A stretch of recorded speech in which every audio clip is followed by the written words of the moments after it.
nos deu muito da sua palavra. E nós temos tanto da palavra de Deus, que é tão maravilhosa, que é uma fonte inesgotável, que ela vai além daquilo que está escrito, porque a palavra de Deus é viva e eficaz, e ela penetra na alma, no espírito, divide os ossos, as juntas, as verduras, e ela vem discernir os nossos pensamentos, aquilo que está em nossos corações. E Deus é tão maravilhoso que Ele deu a sua palavra escrita para nós, e que nós poderíamos ficar dias e dias e dias e dias e dias sem se cansar da palavra de Deus. Isso é muito bom para a igreja. E nós precisamos sempre olhar para a palavra de Deus, que ela é maravilhosa, ela nos ensina, a palavra de Deus nos adverte, a palavra de Deus nos mostra a direção. Toda a palavra é divinamente inspirada por Deus. Foi soprada pelo Espírito para que homens, segundo o coração de Deus, pudessem escrever, e está nas nossas mãos. Quantos pode dar glória a Deus pela palavra dele? Amém. Bendito seja o seu nome. Colossenses capítulo 2 e o verso 8, nós vamos continuar aquilo que nós começamos e paramos no versículo 7 na semana passada. Amém, irmãos? Cuidado, a palavra começa falando, cuidado, irmão. Você já mandou seu filho para ir a algum lugar e falou para ele essa palavra? Cuidado. Por que você falou isso para ele? Porque você o ama, e você disse para ele, cuidado. Cuidado quando você for atravessar a rua, cuidado para você não subir na árvore, cuidado para você não subir nessa cadeira e cair. Então a palavra de Deus, e Ele é o nosso Pai, Ele diz isso para o nosso bem, e Ele fala, cuidado. Toda vez que essa palavra aparece nas nossas vidas, é porque existe algo por trás, é porque existe algum perigo. Essa palavra está falando que existe um perigo ali na frente. Então ela diz, se seu filho subir aqui e ele chegar aqui na ponta, você vai falar, cuidado. Não vai? Porque corre o risco dele cair aqui. Então Deus, como sendo nosso papaizinho querido, Ele também usa essa palavra para mim, para você. Ele diz, cuidado, que ninguém vos venha a enredar com sua filosofia e vãs sutilezas, conforme a tradição dos homens, conforme os rudimentos do mundo, e não segundo Cristo. Quantos salvos nós temos aqui? Você foi lavado pelo sangue de Jesus, você foi batizado nas águas, o seu nome está escrito no livro da vida. Glória a Deus. Foi algo muito difícil de acontecer. Não pense que foi fácil. Houve uma guerra, eu falei sobre isso aqui um dia. Houve uma batalha muito forte para não deixar você se entregar para o Senhor Jesus. Mas glória a Deus que você venceu. Você já é um vencedor em ter conquistado, e o seu nome está escrito no livro da vida. Mas a palavra de Deus vem nos advertindo, porque o diabo, nosso adversário, ele vive bramando como leão ao nosso derredor, procurando quem possa devorar, procurando quem possa atracar, a palavra diz. Então o apóstolo Paulo, cheio do Espírito Santo, nos adverte, cuidado, para que ninguém vos engane. Irmãos, é difícil estar na igreja, é difícil você se dispor a estar na igreja, é difícil você se dispor, não é, Juliana, pastora? Você se dispor a servir ao Senhor de todo o seu coração, é muito difícil, exige muito esforço da sua parte. E eu volto a repetir, se você está aqui hoje, é porque você é um vencedor, você se esforçou para estar aqui, Deus te deu força e ânimo para estar aqui.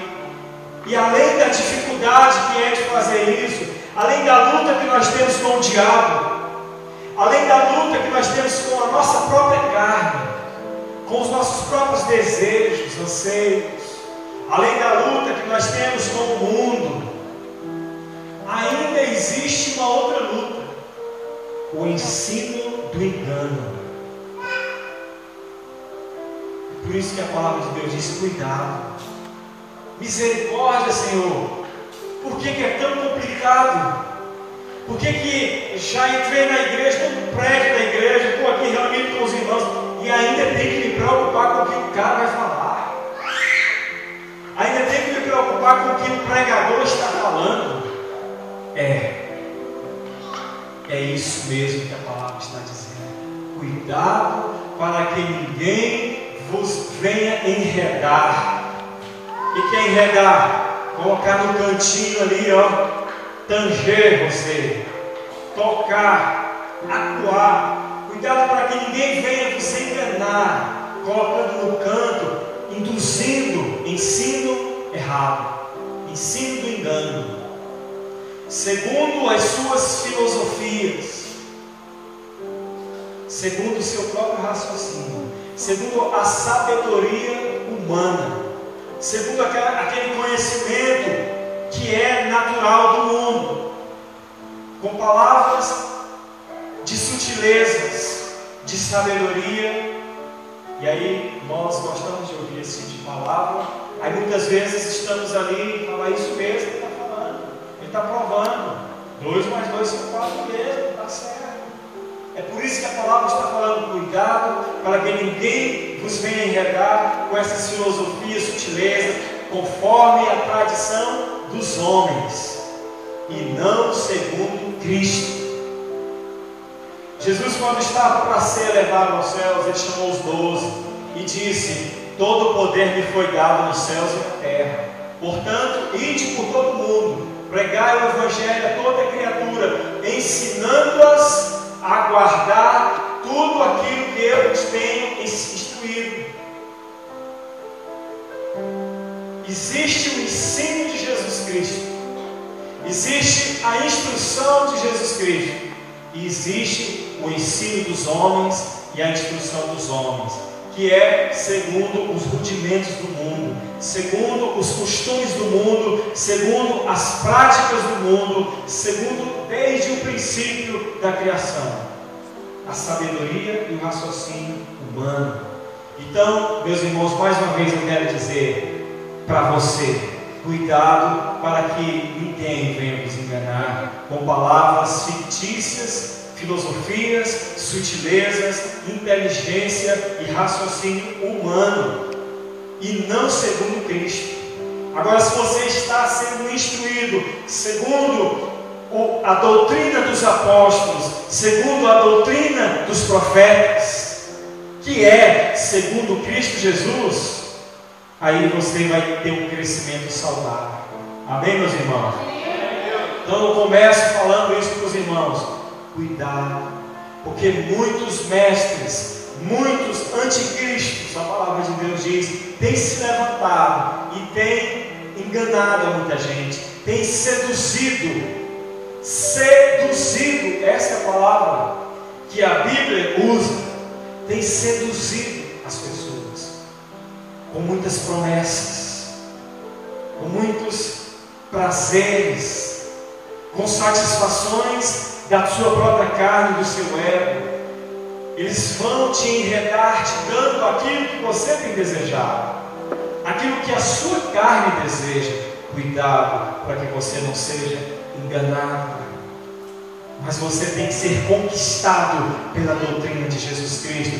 Você tem que ser escravo de Jesus Cristo, escravo da doutrina dos apóstolos, para que você possa ter vida em nome de Jesus. Amém, meus irmãos?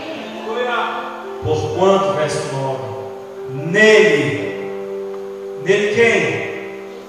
Em Jesus habita corporalmente toda a plenitude da divindade. Por que eu tenho que estar observando a doutrina de Jesus? Porque foi Ele quem morreu por mim, foi Ele quem ressuscitou dentre os mortos, e é nele que habita toda a plenitude da divindade de Deus.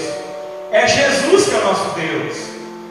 pastor, não são os mestres, é Jesus. Então eu tenho que olhar para Ele, eu tenho que estar sendo instruído através dele, e não segundo raciocínios humanos. Eu sei que os irmãos estão me entendendo, amém? Glória a Deus, verso 10. Também nele, em Jesus, estáis aperfeiçoados. Ele é o cabeça de todo o principado e potestades. Aqui diz que nós somos aperfeiçoados em Jesus. Estamos aperfeiçoados nele, na sabedoria que vem do alto. Em Jesus fomos aperfeiçoados. Verso 11: nele também fostes circuncidados, não por intermédio de mãos, mas no despojamento do corpo da carne, que é a circuncisão de Cristo. Nele nós fomos circuncidados. Em Jesus nós temos uma aliança com Deus, porque a circuncisão é uma aliança, e é Jesus quem faz essa aliança. Foi através do sangue e do corpo dele que nós tivemos uma aliança com Jesus na cruz do Calvário. Bendito seja o Cordeiro de Deus, aleluia. Tendo sido sepultados juntamente com ele no batismo, no qual igualmente fostes ressuscitados, mediante a fé no poder de Deus, que o ressuscitou dentre os mortos. Irmãos, aqui está uma revelação, aqui está um conhecimento, aqui está o ensino de Jesus Cristo. É que eu e você fomos sepultados. Um morto não tem vontade própria. Um morto não sente vontade de pecar. Um morto não prejudica ninguém. E eu e você fomos sepultados em Jesus. Logo, eu não tenho mais vontade própria. O meu eu não me domina mais, porque eu estou crucificado com Cristo. E o viver que eu vivo nessa carne, eu vivo pela fé no Filho de Deus, para agradar a Deus, para satisfazer a vontade daquele que me chamou das trevas, para obedecer à vontade daquele que ressuscitou dentre os mortos. Logo, já não sou mais eu quem vivo, Cristo vive em mim. Esse é o entendimento, esta é a revelação do Evangelho. Você não pode mais ter vontades próprias para pecar. Tudo que você for fazer, você tem que perguntar: Senhor, qual é a tua vontade? Como disse o pastor Alexandre, Ele tem que ser o Senhor da sua vida. Ele é o Senhor da sua vida? Ou Ele é só o seu Salvador? Ele também é o teu Senhor. E como Senhor, Ele manda em você. Aleluia! Fomos sepultados, mortos, mas da semelhança da ressurreição de Jesus, nós também fomos ressuscitados juntamente com Ele, para viver uma novidade de vida, para viver estabelecendo o reino de Deus aqui na terra, para pregar o Evangelho, para andar por todas as partes do mundo, anunciando o ano aceitável do nosso Deus. Aleluia. Bendito seja, Senhor. Verso 13: e a vós outros que estáveis mortos pelas vossas transgressões e pela circuncisão da vossa carne, vos deu vida juntamente com Ele, perdoando todos os vossos delitos. Você foi perdoado, meu irmão. Os seus pecados foram perdoados. Aqui diz que Ele perdoou todos os seus delitos, todas as suas culpas, todas as suas falhas foram purificadas. Quem intentará acusação contra os escolhidos de Deus? Quem os condenará? Pois é Cristo quem justifica. É Deus quem justificou. Foi Cristo quem morreu, ou antes, quem ressuscitou dos mortos.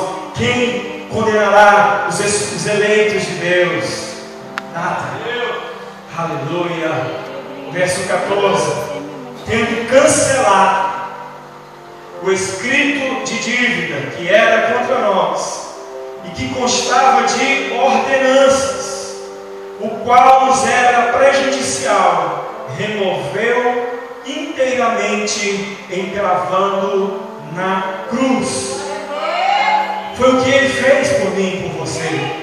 Ele pegou a minha dívida e a sua dívida, o seu pecado, o meu pecado, os nossos delitos, as nossas falhas, a nossa inimizade com Deus, e Ele levou. Ele chegou lá na cruz. E aqui tem uma conta do Bradesco. Não sei se é dívida, não sei se eu posso rasgar, mas se não puder, ela vai ser rasgada, e essa dívida também vai ser quitada em nome do Senhor Jesus. Mas Jesus, quando Ele estava lá na cruz do Calvário, estava aqui o seu nome. Fala o seu nome aí, em voz que você consegue ouvir. E Ele levou o seu escrito de dívida. Quando Ele estava na cruz do Calvário, Ele fez isso, ó.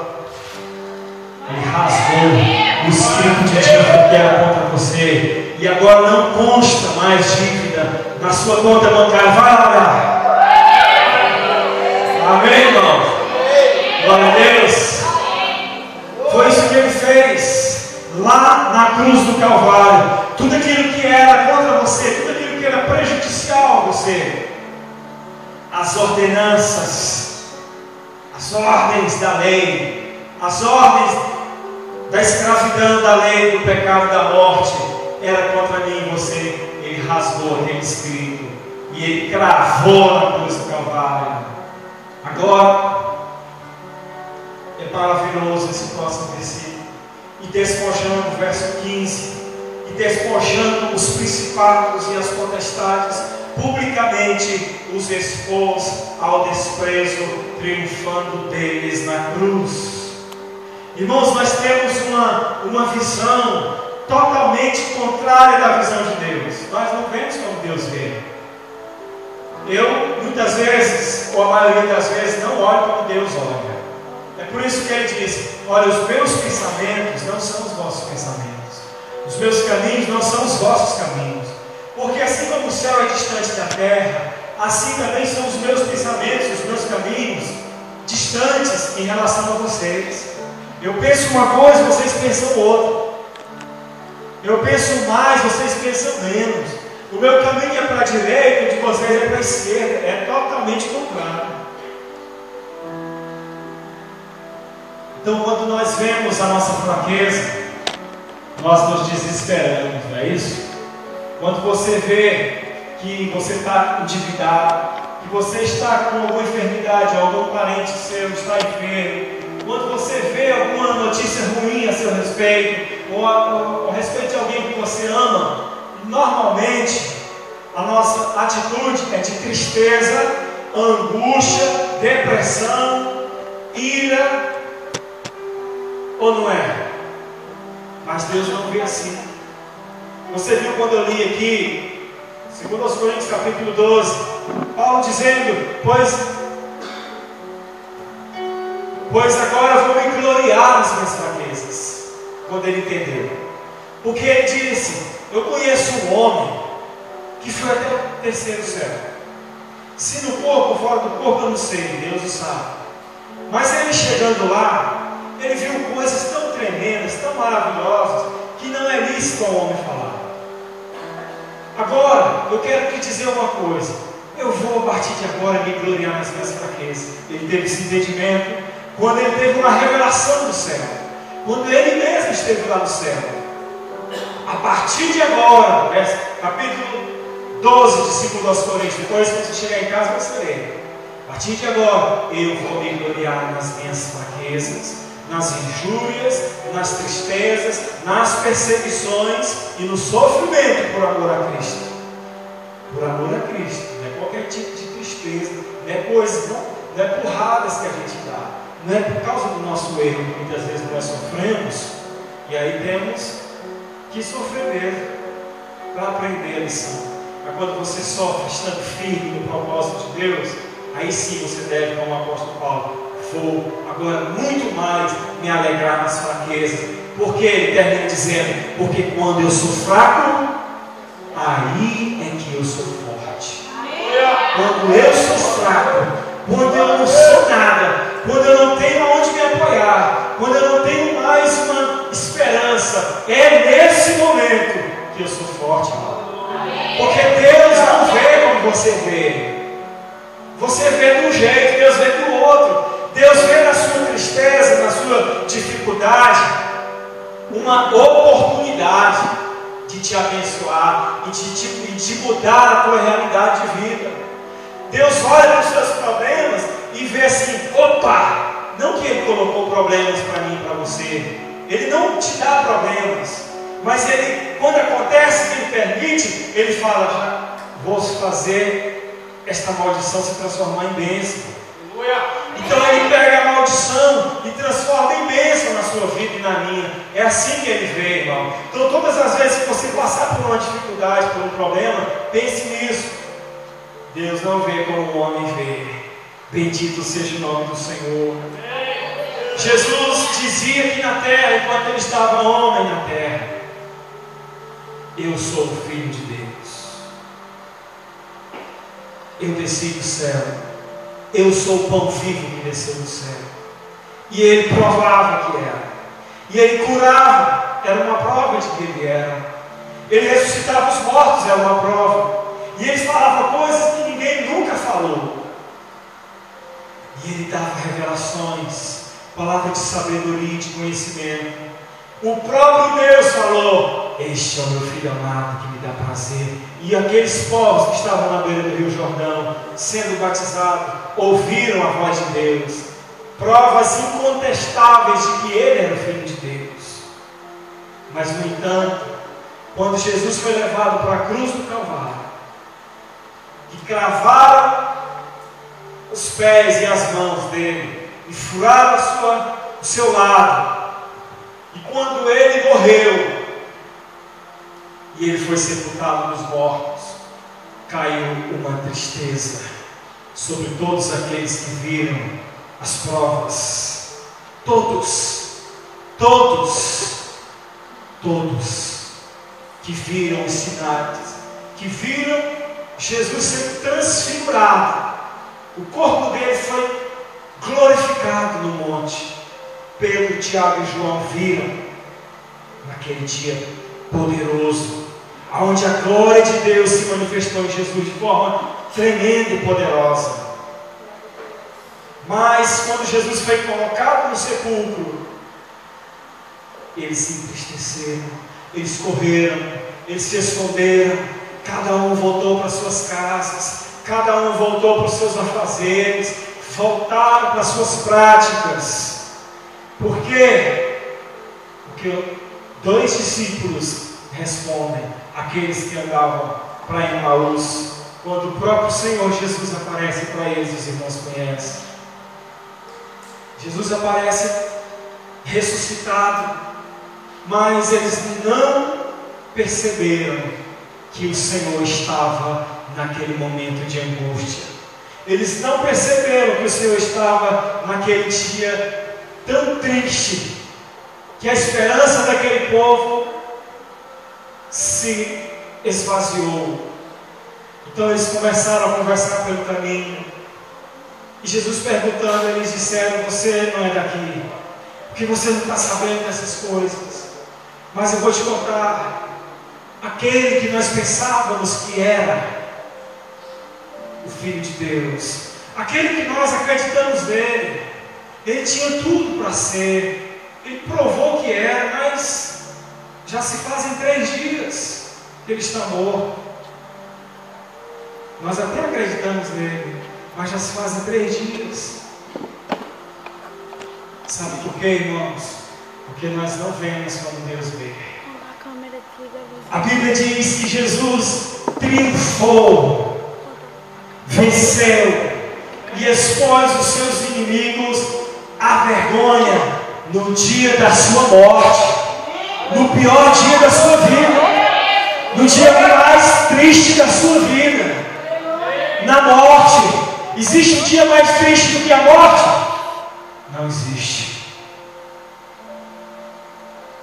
Não existe. No dia mais triste, irmão, pode ser o dia da sua vitória. O dia mais tribuloso da sua vida pode ser aquele dia que você vai dizer para os seus inimigos: todos os meus pecados foram perdoados, todas as minhas dívidas foram quitadas, eu recebi da parte de Deus aquilo que eu buscava, aquilo que era que eu necessitava, a cura minha, a cura de algum familiar meu, a ressurreição de um morto, a ressurreição dos meus sonhos. Foi exatamente no dia que todos disseram: acabou para ele. Foi exatamente naquele dia. Eu vou ler verso 15: e despojando os principados e as potestades, publicamente os expôs ao desprezo, triunfando deles na cruz. Na cruz, irmãos, na morte. Foi exatamente no momento que ele não podia fazer nada.